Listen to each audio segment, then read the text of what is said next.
자, 서정갈래의 흐름을 우리가 쭉 공부하고 있는데 고대가요로부터 출발했죠. 그리고 나서 삼국시대에 뭐 한시도 있고 그 다음에 우리 향가 배웠고요. 그리고 이제 지금은 고려가요 배우려고 합니다. 향가에서 모죽지랑과 창기파랑을 했던 거 기억하시죠? 자, 그 다음 이제 고려가요인데요. 고려가요의 특징부터 공부를 해보도록 하겠습니다. 자, 고려가요.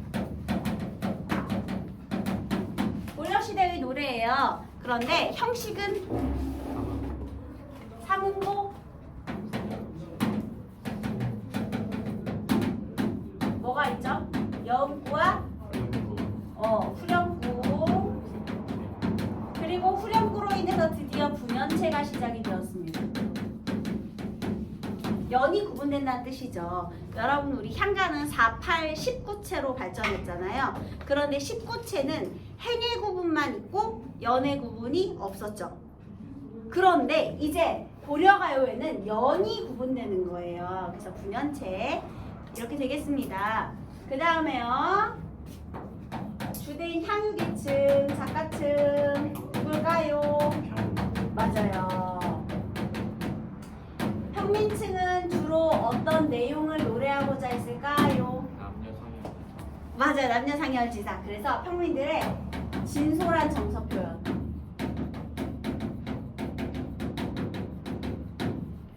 고려 가요의 별칭이 고려 속요거든요. 속된 노래야. 원래 사람들 모이면 제일 재밌는 얘기가 남 뒷담화하는 얘기고요. 먹고 살기 힘들다 한탄하는 내용, 신세 한탄하는 내용, 그리고 이성 문제거든요. 똑같아요. 이거는 뭐 불변의 진리야. 고급 불변의 진리. 그래서 여러분 삶의 비애라든지 먹고 살기 힘들어. 여기에 해당하는 고려가 유명한 거 있죠. 얄리얄리 알랑정 얄라리얄라 오게요. 오 맞아요. 여기에 해당하는 게 청산별곡이 되는 거야. 그 다음에요. 이제 이별의 정한 여기에 해당하는 것도 유명한 거 아마 1학년 때 엄청 배웠죠? 뭐 있어요? 생각나는 거 말해봐. 가시리 그리고 경별곡 정석가 그리고 여기에 또 동동도 지금 약간 걸쳐 있어요. 이렇게 있어요. 그 다음에요. 여기에 이제 뭐 남녀 상여지사 등등등 이런 거 있는 거야. 여기에 있잖아. 그 뭐 유교적 충의 이런 거 안 들어가지. 왜냐면 평민들 관심이 없거든요. 그 다음에 자연을 풍요로 벗삼아 즐기는 거 안 들어가요. 왜냐면 풍요를 즐길 수 있는 상황이 아니야. 고려시대잖아. 청산별곡도 자연의 풍요를 즐기는 게 아니에요, 여러분. 도망가고 싶은 거지. 그래서 그거 조심하셔야 돼요. 그래서 이런 등등 솔직하게 진솔하게 정서를 표현하기 때문에 문학적 형상하고 굉장히 뛰어납니다. 그런데 얘가 더 중요한 건 전승이에요. 평민들은 우리 문자 언어 생활을 할 수 없었기 때문에요. 주로 어떻게 처음엔 전승이 되었을까요? 오 맞아요. 민중효였던 시절에는 구비전승됐겠죠. 자 그러면 우리 구비문학의 특징 한번 생각해 볼래요? 그래서 어떤 고려가요는 구비문학적 특징이 강하고 어떤 이 고려가요는 그 기록문학적 성격이 강해요. 그럼 다시 구비전승 되는 구비문학의 특징은 뭐죠? 짜증기. 그렇지. 그러니까 우리 병렬식 구성이라는 말을 하죠. 내용 전체가 막 유기적으로 별로 그렇게 연결되어 있지 않은 거 민요의 특징이지 얘들아.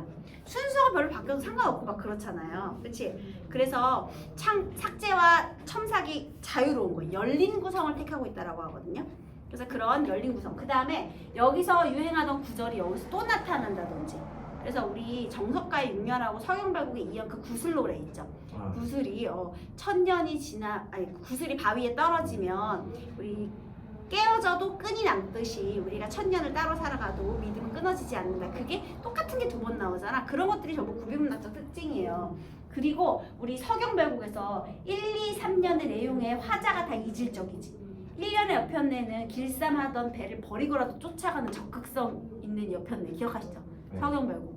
서경이 아들이라 서경이 이거 기억하잖아. 그지? 그리고 서경별곡이 2년에서 방금 구슬노래. 얘는 이제 변함없는 사랑의 태도죠. 그리고 3년은 대동강 노래. 기억하시죠? 사공 원망하는 거.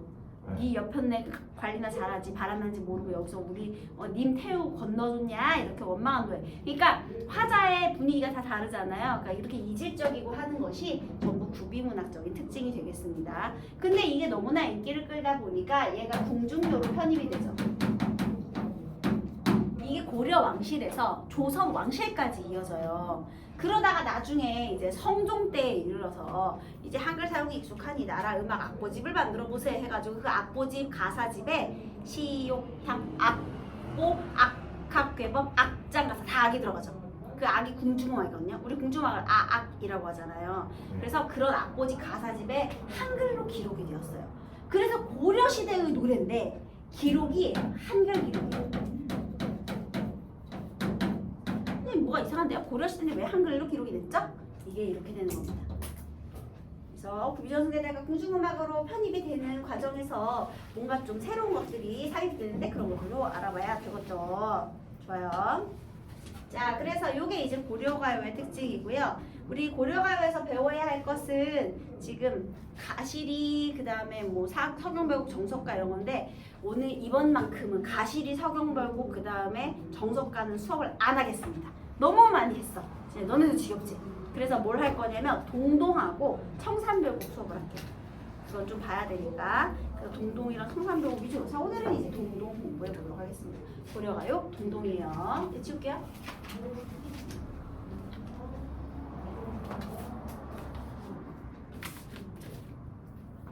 고려가요 동동은 발레가 좀 더 독특한 면이 있어요.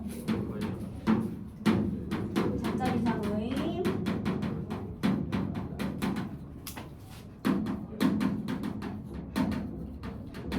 자, 동동 얘는 북소리를 흉내낸 의사어거든요. 그러니까 둥둥이에요. 그런데 여기 딱 보니까 되게 많네. 총 13년으로 되어 있고요. 얘는 형식 자체가 고려가요지만 원령체 형식으로 되어 있어요. 원령체가 뭐냐면 달별로 노래한 건데요. 달거리 노래라고도 해요. 같은 노래, 달거리 노래 같아요. 그런데 이 원령체는요, 각 달별로 세시 풍속과 함께 화자의 정서가 드러나요. 그래서 얘는요, 우리 문학사적으로도 가치가 있지만 풍속 연구 또는 민속학 연구에 또 귀중한 자료가 된다는 점에서도 의의가 높은 작품이 되겠습니다. 당연한 소리죠. 이렇게 되어 있으니까요. 네, 그 다음에 얘가 원령체 형식이라 그랬으면 왠지 12연일 것 같잖아요. 근데 서사 플러스 12달로 돼 있어요. 그래서 총 13년. 서사 플러스 12달. 그래서 있잖아요. 정월령은 2연이에요. 너무나 치사하지만 3년에서 그럼 우리가 왠지 3월령일 것 같죠. 근데 만약에 이거 순서대로 재겠다 그러면 2월령이거든요. 3년이. 애들이 그것 때문에도 틀려온 애들이 있어요. 무슨 소리인지 알겠지? 왜냐하면 어디는 그리움이고 어디에는 예찬이거든요. 근데 나는 당연히 4월령이라고 생각을 하고 문제를 풀었던 거야. 거기 4월이라고 돼 있으니까. 근데 3월령은 예찬이고 4월령은 원망이란 말이에요. 3월의 노래가 3년이 아니야. 4연이야. 그리고 4월의 노래는 5연이야. 그래서 그걸 조심하셔야 돼요. 이게 만약에 전문이 다 있다 그러면 연을 말하는 건지 아니면 월령을 말하는 건지 꼭 잘 기억을 해두셔야 돼요. 뭐 그렇게까지 치사하게 안 나올 것 같지만 혹시 모르니 잘 보셔야 되겠죠? 자, 그 다음에 얘는 총 13년으로 되어 있다라는 말을 했고 일단 내용을 보면서 다른 것도 더 자세히 알아보도록 하겠습니다. 여러분 1년부터 따라 읽으세요. 버그란 곰배에 밭잡고 보그란 림배에 밭잡고 버그란 곰배에 밭잡고 보그란 임배에 밭잡고 덕이며 복이라 하를 낳으라 오소이다. 덕이여 복이라 하나를 낳으라 오소이다. 그다음에 아으 동동 다리. 네, 1년이에요. 여러분 일단 선생님이 이게 되게 기니까 잘 하고 싶은데 칸 구분을 잘 하고 싶다. 아니야, 여기다가 쓸게요. 1년. 선생님 이거 지금 교재에는 4줄로 돼 있고요. 근데 선생님 이렇게 2개씩 할게요. 여기 아우 동동다리가 후렴구고요. 자, 여기에 이렇게 되어 있죠. 일단 덕이 나왔어요. 덕은 곰배에 바치고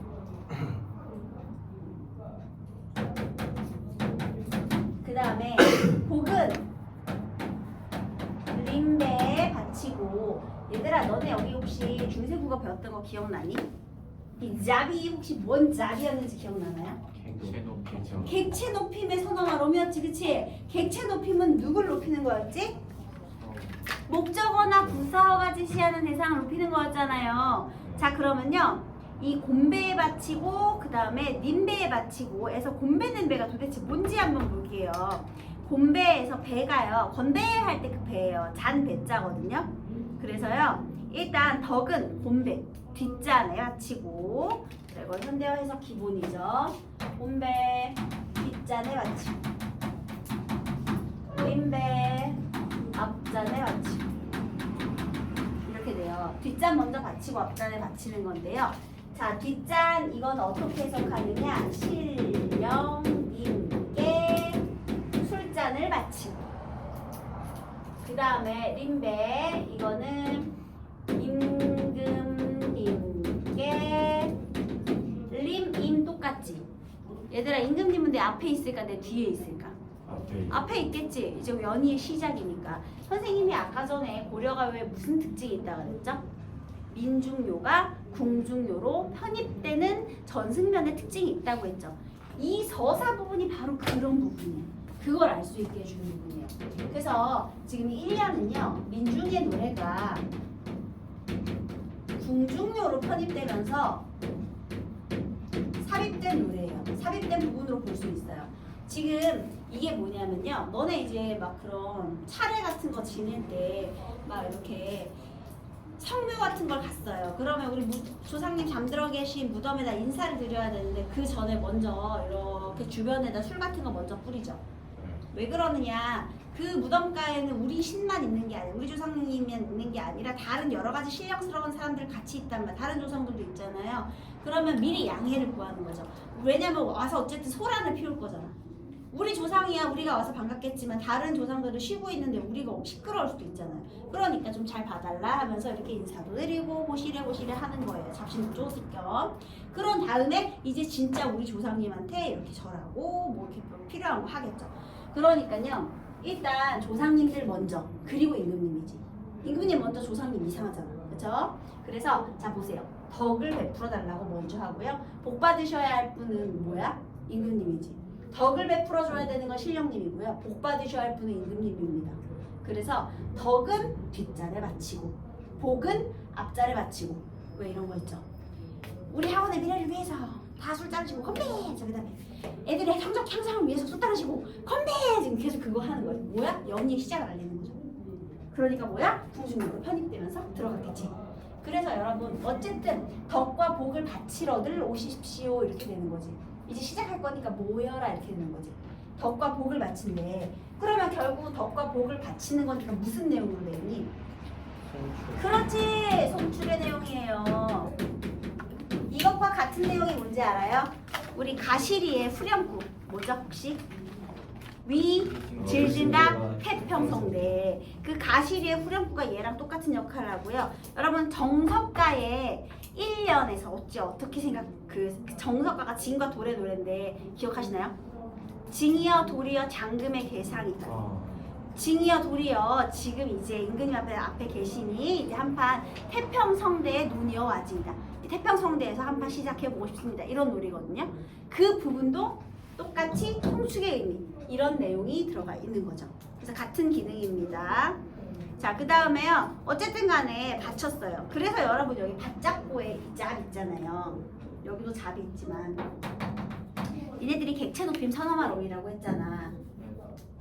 그러면 여기 곰배에 분명 부사어를 높이는 거거든요. 근데 부사어를 왜 높였을까? 신령님과 임금님이기 때문에 높인 거예요. 알겠죠?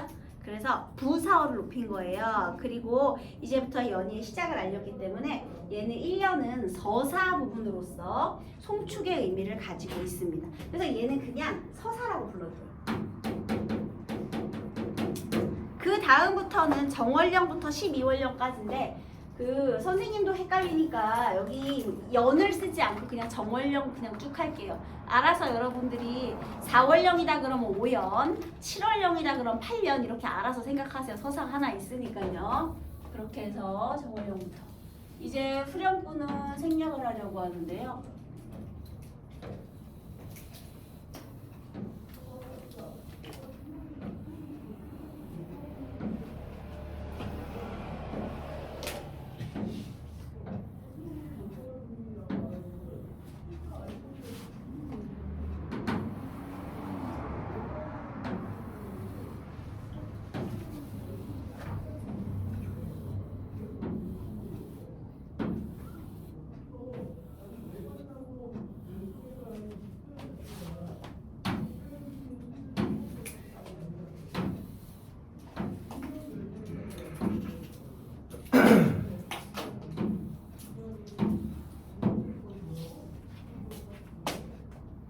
자, 후렴구는 지금 여기서 한번 설명해 볼게요. 아의 동동달인데요. 얘들아 이거 고려가요는 무조건 3음보라며. 그럼 어떻게 3음보예요 지금 이거?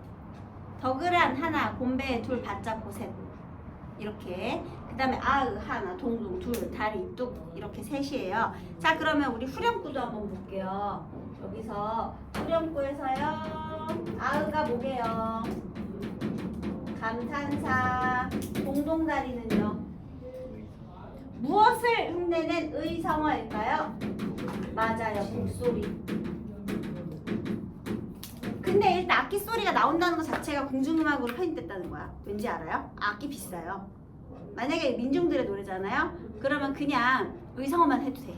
여기 박자는 원래 이런 손박자지. 숟가락 두들기는 숟가락 장단 이런 걸로 하는 거지. 누가 비싸게 악기를 두드려. 그잖아. 평민이니까. 근데 여기가 북을 두드렸다는 건 이미 궁중음악으로 편입됐다는 뜻입니다. 여기는 넓은 면, 여기는 테두리 면. 그래서 둥둥 따닥 이렇게 되는 거예요. 오 둥둥 따닥, 오 둥둥 따닥 이렇게 되는 거예요. 지금 현대어로 하면 뭔지 알겠죠? 자, 그래서 여음구는 반복을 통해, 후렴구는 반복을 통해 주제를 강조한다. 될까 안 될까? 안 되지. 왜? 의미가 있어 없어? 없어. 그러면 역할이 뭐야? 문율령성하고 흥을 돋우고 전체 구성의 안정감과 통일성을 부여한다. 이렇게 하는 거죠. 주제랑 관련이 없어. 의미가 없기 때문에. 후렴구에 지금 여기 송축의 의미가 없어요. 근데 얘들아 가시리의 후렴구에는 의미가 있다. 왜냐면 거기 태평성대 송축이 들어갔잖아. 전체 주제와 관련은 없어도 그래도 가시리의 후렴구는 의미가 있는데 얘는 아예 없어요. 자, 그렇다면 이제 정월령 보도록 하겠습니다. 자, 정월의 날인물은 얘들아 날인물이 뭐야? 냇물. 아의. 얘들아 아의가 뭐야? 그러니까 그런 게 여음구 되겠죠. 부르는 거 의미 없는. 그 다음에 이 내린물은요 어저녹저 하는데 그 날인물은 어저녹저 하는데요. 그런데 누릿 가운데 나곤 몸하 홀로 멸셔가 뭐예요? 여다가 뭐였지? 가다였죠. 살아가다였죠. 그러면 이거 현대어로 어떻게 해석할 거예요? 정월의 냇물은 얼고 녹고 하는데 누리가 세상이잖아요.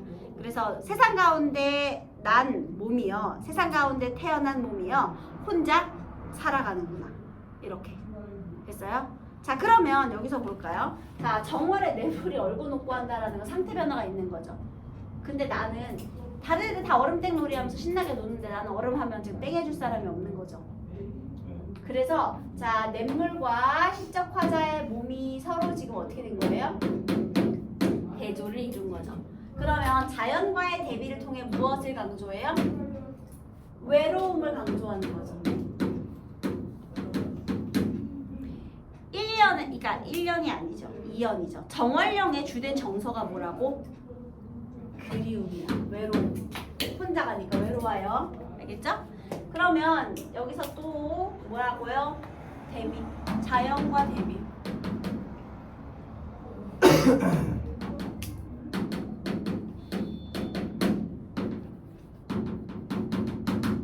하자입니다. 그래서 냇물도 얼고 먹고 하는데 나만 그냥 혼자야. 이렇게 되겠습니다. 아유 동동다리. 그 다음 이제는 2월령이에요. 2월 보름에 높이편 등불 같구나. 높이편 등불 가오라. 그러면 높이켠 등불과도 같대요. 어떤 게? 만인을 그 다음에 비추실. 얘들아 즈이 계속해서 나오네. 즈이가 뭐예요? 모습이시로구나. 뭐가? 높이켠 등불은 누굴까요? 님입니다. 그런데 높이켠 등불 마냥 만인을 비춘대요. 여러분 여기서 님의 신분은 평민일까? 귀족일까? 귀족이죠. 왜냐면 만인을 비춰야 되잖아. 그러니까 뭔가 신분이 좀 있어. 그쵸? 그 다음에요. 여기서 갑자기 여기는 외롭다고 했지. 근데 이연에서는 님을 뭐 하는 거야? 예찬하고 있지. 여기 이렇게 되는 거예요. 여기 화자가 있고요. 여기 님이 있을 수 있죠. 그런데 지금 님은 무엇과 비슷해요? 높이켠 등불과 같죠. 그리고 화자는 무엇과 반대되죠? 냇물과 반대되죠. 얘는 높이켠 등불과 같고요. 지금 이렇게 되는 거예요. 자, 그런데 왜 높이켠 등불 같다고 했냐면 만인을 비출 모습이라서. 그러면 여기는 님을 예찬하는데 특히 님의 인품을 예찬하는 거죠. 만인을 비추는. 그래서 님의 인품을 예찬했어요. 자, 이번에는 3월령으로 가도록 하겠습니다. 3월 라며 개한 만춘 달랫꽃이여 남이 부러울 즈을 지년하셨다. 자, 3월이 지나면서 개 열린 만춘 늦봄의 여기 달랫꽃이라는 표현을 썼잖아요. 달랫꽃의 원단이야 뭘까요? 그러니까 원래 뭘 말하는 걸까요? 달랫꽃. 진 달랫꽃이거든요. 아, 자, 님이 또 무엇과 닮았어? 진달래꽃. 꽃미남이란 뜻이죠.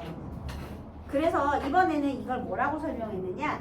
남이 현대어로 그냥 쓸게요. 부러워할 모습을 지니고 태어나셨구나. 아까 인품이 훌륭하다며. 근데 이제는 뭐도 훌륭해? 외모라고 해줬고요. 모습. 그러니까 내적으로도 훌륭하고 외적으로도 훌륭하고. 진달래꽃 같은 남자 누구니 얘들아? 누가 떠올라요? 진달래꽃 같은 남자. 고기성? 아니요. 고기성 아니에요? 진달래꽃 같은 남자 아니에요? 그럼 차은우? 예. 아니에요? 몰라. 그럼 아무튼 여기서 인품도 훌륭하고 외모도 훌륭하니까 좋아하지 않을 수가 없겠네요. 자, 여러분 자연물에 님을 빗대어서 예찬하고 있죠. 그치? 자연물과 동일시하는 거예요. 얘는 물론 등불은 자연은 아니지만. 네, 그래서 이렇게 님을 예찬했습니다. 지금 여기서요 2월령, 3월령은 또 예찬하는 거야. 뭔가 긍정적인 얘기 왔다리 갔다리 하고 있어요. 이번에 4월을 한번 보도록 하겠습니다. 4월 안이 잊어 오실서 꾀꼬리새요. 자, 이번에 꾀꼬리새가 등장했어요. 꾀꼬리새. 이게 뭐냐? 꾀꼬리거든요. 무슨 일로 녹사님은 옛날을 잊고 신겨. 이거는 잊고 계신가 이런 뜻이거든요. 그럼 무슨 일로 녹사님은 옛날을 잊고 계신가? 자, 꾀꼬리새는 왔어 안 왔어? 왔어. 왔어요. 그런데 님은 안 왔어요. 안 왔죠. 그러면 우리 님과 꾀꼬리새는 지금 서로 어떻게 돼요? 녹사님과 꾀꼬리새는 서로 반대되네. 다시 여기서 님은 안 왔는데 꾀꼬리새는 왔어요. 서로 자연물과 대비를 이루고 있죠. 그런데 중요한 포인트, 냇물은 누구랑 대비? 화자와 대비. 꾀꼬리새는 누구랑 대비? 님과 대비. 그리고 여기에 태도도 한번 볼까요? 아니 하다못해 새도 찾아오는데 우리 녹사님은 무슨 일이 있길래 나를 잊고 안 오시는가? 자, 어떤 태도야 이번에? 그래, 님에 대한 원망. 우와. 그리고 여러분, 님의 직업이 정확하게 나왔죠. 님은 어떤 님이었어요? 얘 무슨 님이야?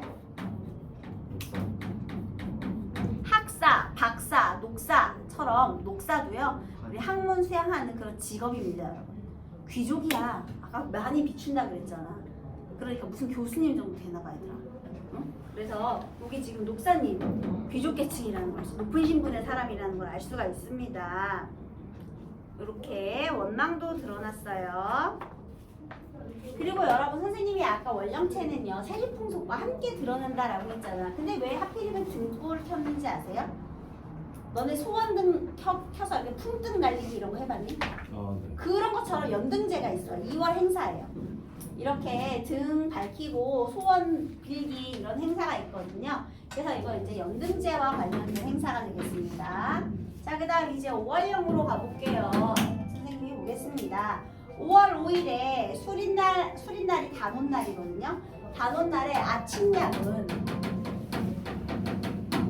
증은해 천년을 장수하실 약이라. 장존이라는 건 장수에서 존재하는 거니까 그냥 장수하실 약이라 바치옵니다 라고 했습니다. 자, 그러면 여기에 중심 소재는 장수하는 약인데요.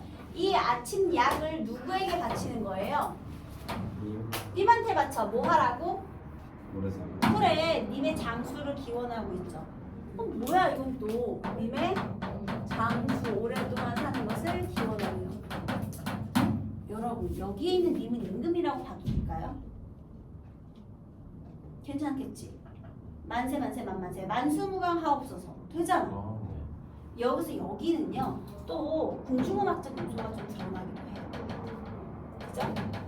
그리고 여러분 이 부분도 임금이로 봐도 돼요. 칭찬하는 부분이니까. 근데 이거 임금님으로 보면 큰일 나겠지. 그러니까 녹사님이라고 얘기했고, 이때는 화자가 이제 여자가 되겠고요. 이때는 원망의 명소이기 때문에 임금님과는 또 관련이 없죠. 어쨌든 아침약은요 내 장수를 기원하는 그런 약입니다.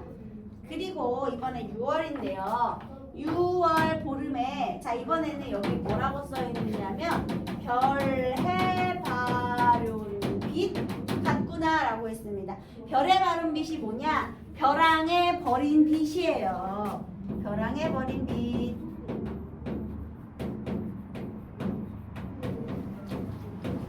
창포물에 머리 감은 다음에 찬빗으로 머리 빗고 그걸 이렇게 절벽에서 던지면 머리가 풍성하고 윤기가 나고 그 다음에 이가 없어진다는 옛날 풍습이 있거든요. 이 여름 준비하기 위한 풍습이겠죠. 그 다음에 5월은요 이제 5월 5일이 단오날이라고 하는데 여러 가지 약재를 지어가지고 먹으면 튼튼하고 건강하대요. 이런 것도 다 세시풍속 관련된 거죠. 자, 그런데 여기서 별의 바론빛 누구랑 처지가 같다고요? 아까 화자와 처지가 같은 거죠. 어떤 처지일까요? 벼랑에 버렸으니까요 버림받은 처지랑 게 같은 거죠. 버림받은 처지. 그래서 돌아보실 님을 잠시나마 따르겠습니다. 하지만 버림 받았지만 내 마음 변했어 안 변했어? 돌아보실 님을 따르겠다. 그러니까 내가 버림받은 슬픔과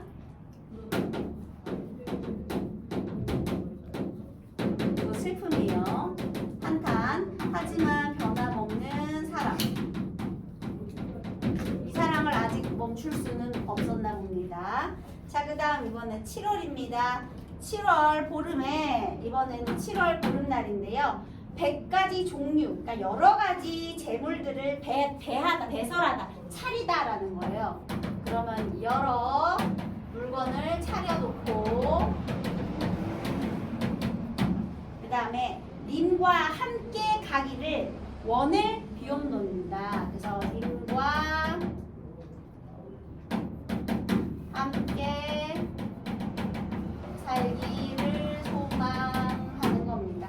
자, 그럼 여기서 백종 그 여러 가지 물건을 차렸잖아요. 그쵸?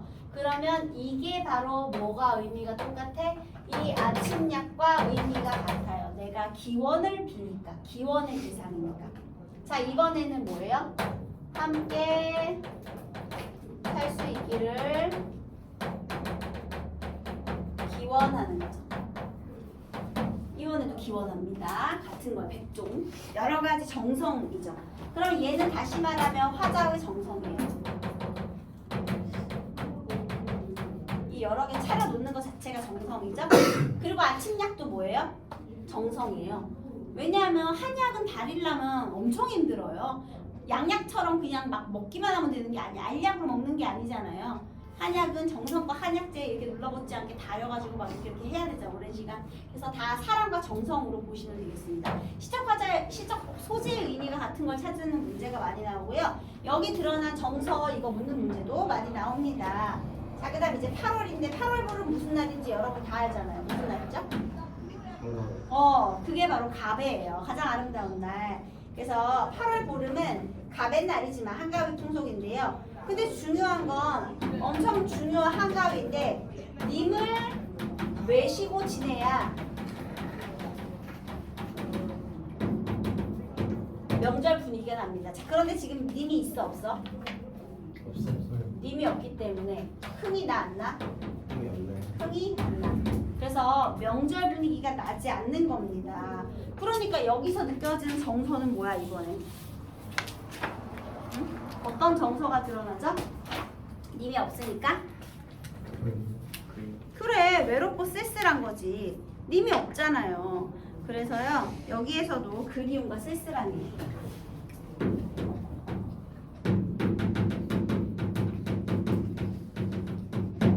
다른 사람들은 막 8월이라고 막 강강수월래하고 쥐불놀이하고 막 난리 났겠지. 근데 나는 재미가 없는 거야. 왜? 님이 없으니까. 자, 그리고 이번에는 8월 보름 지나 9월로 가도록 하겠습니다. 9월 9일에 약이라고 먹는 황화꽃이 안에 드니 이제 9월령이요. 황화꽃이 황화가 안에 드니 그 다음에 세셔 감안하라. 초가집이 적막하구나 이렇게 해석하겠습니다. 우리 9월 9일은 중양절인데요. 국화축제가 벌어지는 달이에요. 그래서 국화는 왜 꽃부터 뿌리까지 버릴 게 없다고 하거든요. 한약재로도 먹고 꽃잎은 따가지고 밥도 비벼 먹고 찬물로도 우려서 마시고 그 다음에 꽃전도 부쳐 먹고 막 그러거든요. 그리고 국화는 술도 담궈요. 그래서 원래 그런 거 다 해야 되거든요. 그래서 약이라고 먹는 황화꽃이 폈는데요. 중요한 건 내가 이것저것 꽃전을 붙여도 그 안주를 같이 나눠 먹을 누가 없어? 님이 없지. 그러니까 꽃이 피면 원래 이걸로 막 머리 장식도 하고 뭐 술도 담그고 난리를 쳤을 텐데 지금 아무것도 안 하죠. 그러니까 적막하잖아. 그치? 자, 그럼 이 황화가 아침약이나 백종과 같은 의미예요? 아니요. 여기도 지금 가베가 쓸쓸한데요. 얘도 황화가 쓸쓸해요. 왜요? 흥이 안 나. 누가 없어서? 님이 없으니까 적막할 수밖에. 그래서 여러분 8월령과 9월령의 정서가 똑같아요. 그리움과 쓸쓸함. 자, 여러분 시어의 의미가 뭐가 같은지 아셔야 돼요. 5월령의 아침약이랑 7월령의 백종 같은 뜻이고요. 8월령의 가베 그리고 9월령의 황화 같은 뜻이에요. 오히려 더욱더 쓸쓸하게 만들죠. 얘는 신났냐? 나는 외로운데? 이런 소재지. 됐죠? 한가위하고 국화가 같은 역할을 합니다. 네, 그리고 9월령 했고 10월령으로 가겠습니다. 자, 10월에는요. 점이연발을 점이다. 얘들아, 점이다가 얇게 점이다지. 그래서 얇게 썰은 얇게 썬 이라고 할게요. 얇게 점이 얇게 썬. 그 다음에 바릇은 보리수나무 같구나. 이렇게. 이거 무슨 소리냐면은요. 그 보리수나무가 이제 여기 고로쇠물이라고 하는데요. 나무의 수액도 마실 수 있는 거 알죠? 네. 근데 이제 고로쇠가 이제 나무를 얇게 저기면 거기서 이제 뽕뽕뽕뽕 수액이 솟아올라. 그래서 그 수액을 모으는 거야. 그걸 이제 고로쇠물 약물로 쓰고 남은 건 어떻게 할까? 수액 다 뽑았어. 단물 다 뽑았어. 그럼 어떻게 할까? 버려. 그래서 꺾어버리신 후에 지니신 한 분이 없다. 꺾어버린 후에 지니신 한 분이 없다. 에헤, 이거 뭐랑 의미 똑같아 지금.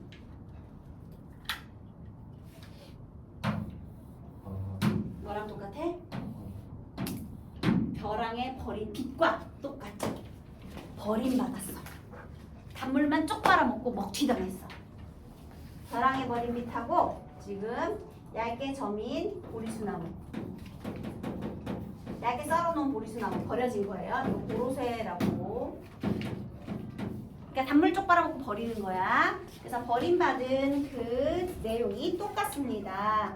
그러면 여기에서도 뭐예요? 버림받아서 뭐예요? 슬퍼하는 거 같아요. 버림받은 슬픔. 아까 그래도 나 따라오면 내가 그대로 변하지 않고 사랑하려고 그랬는데 이제 버림받았어. 그래가지고요. 11월에는 뭘 하고 있느냐. 11월 봉당자리에 흙바닥이거든요. 11월이면 추워요, 여러분. 그런데 추운데 흙바닥에서 얘 뭔지를 하고 있느냐면 한상, 소복. 왜 우리 여인네들이 하얀 적삼 입잖아요. 흰색 내복 같은 그런 하얗게 비치는 그런 속옷 있잖아. 얇은 거. 그러니까 속옷만 입고 흙바닥에서 지랄하고 있는 거예요. 여러분. 그래서 거기 뭐라고 써 있어? 스를 살아온다. 슬픔을 느끼고 있는 중입니다. 완전 중2병이죠. 그래서 비 오는 날 우산 안 쓰고 뛰쳐나가기 같은 짓을 하는 거죠. 추운 날 흙바닥에 속옷만 입고 슬픔을 느끼는 중. 이렇게 되겠습니다. 그래가지고요. 고은님과 스시오 떨어져서 살아가는구나. 지금 뭐 하는 거야? 외로움에 사무쳐서 슬퍼하고 있는 거죠. 한참 슬픔을 느끼는 중인 거예요. 슬픔을 사는데. 얘들아, 여기에서는 정서를 직접 표출하는 게 특징입니다. 너무 슬프다. 고은님과 헤어져 살아가야 되는구나. 정서를 직접 표출했어요. 자, 마지막 12월령입니다. 자, 12월에는 분지나무, 아주 고급 나무인데요. 그 분지나무로 깎은, 그 다음에 나올, 이거는 내올 분지나무로 깎아서 차려놓을 반이처. 자, 반이처. 박상유의 젓가락 같구나 라는 거예요. 누가? 내가. 분지나무로 깎아서 곱게 차려놓은 소반, 밥상위의 젓가락 같구나. 왜요? 내가 니네 앞에다가 들어서 차려놓으니 손님이 가져다 물었습니다. 그럼 이 젓가락은 누구야? 나야. 내가 님을 위해서 나를 곱게 단장하고 차려서 예쁘게 갖고 왔거든요. 그런데 결국 누가 가져갔어? 나를. 손님이 가져갔죠. 그러면 손은 누구야? 그냥 다른 사람과 맺어지게 된 거예요. 이건 님도 아니고 결국 님이 아니라 우리 손에게 제3자예요. 그러면 이 저는 아까 얘네는 버림받은 처지로서 화자하고 같은 의미였죠. 근데 얘는 버림받았다기보다는 이제는 더 이상 다른 사람한테 시집가기 때문에 마음에 품어서도 안 돼. 인연이 끊어지는 걸 말하는 거예요. 이제 다른 사람한테 시집가게 된 거. 얘들아, 얘가 녹사님을 좋아했다는 건 얘도 어느 정도 신분이 있었을 거야. 그치? 그러니까 이렇게 막 약도 차려주고 막 뭐 했겠지. 그치? 그런데 집안에서 이제 정해준 다른 사람과 결혼하게 된 거죠. 손님 제3자에게 시집가게 된 상황이고요. 그래서 이제 더 이상 이루어질 수 없는 인연으로 마무리를 하는 겁니다. 자, 여러분 이렇게 각각의 소재가 어떻게 연결되는지 보셔야겠죠. 우리 님은 이런 거 같고 꾀꼬리새랑은 또 다르고요. 손은 제3자고요. 그 다음에 또 중요한 게 있어요. 여기 보니까 내용이 이랬다 저랬다 하지. 선생님 빨간색으로 쓴 거, 그 다음에 핑크색으로, 그냥 노란색으로 쓴 거, 글씨가 이제 색깔이 다르잖아요. 그래서 각각의 중심 내용을 아셔야 돼요. 그래서 이렇게 내용이 왔다리 갔다리 한다는 거. 왜 그렇다? 이게 무슨 특징이야? 구비전승 내용이기 때문에. 그리고 또 하나 적어. 민중요가 궁중요로 편입되었기 때문에 왔다리 갔다리 할 수 있는 거죠. 네, 그래서요 거기 294페이지 그 학습활동을 보면 이런 말이 있어요. 고려가요는 악탁계법, 시용향 악보, 악장가사의 악서에 들어가서 다 공통점은 악입니다. 얘들아 혹시 시조는 어디에 있는지 알아요? 시절가도 청구영원 이런 데 있거든요. 그래서 여기에 악 들어가는 건 고려가요집이에요. 따라서 고려가요는 민간에서 구전되다가 궁중에 유입된 것으로 훈민정음 창제 이후 기록되어 전승된 결과물이다 라고 했어요. 그런데 1번을 보니까요 정서가 전체적인 내용과 이질적인 부분, 얘는 전체적인 내용과 이질적이다. 이건 뭐를 골라야 돼요 여러분? 저 앞에 서사 부분 골라야 되겠지. 1년 그거 왜 그래? 궁중음악으로 편입됐기 때문에. 네, 그 다음에 왜 그런 부분이 나타났어요? 이거 의식요로서 편입이 되었기 때문에 그런 얘기 하면 되겠습니다. 됐죠? 네.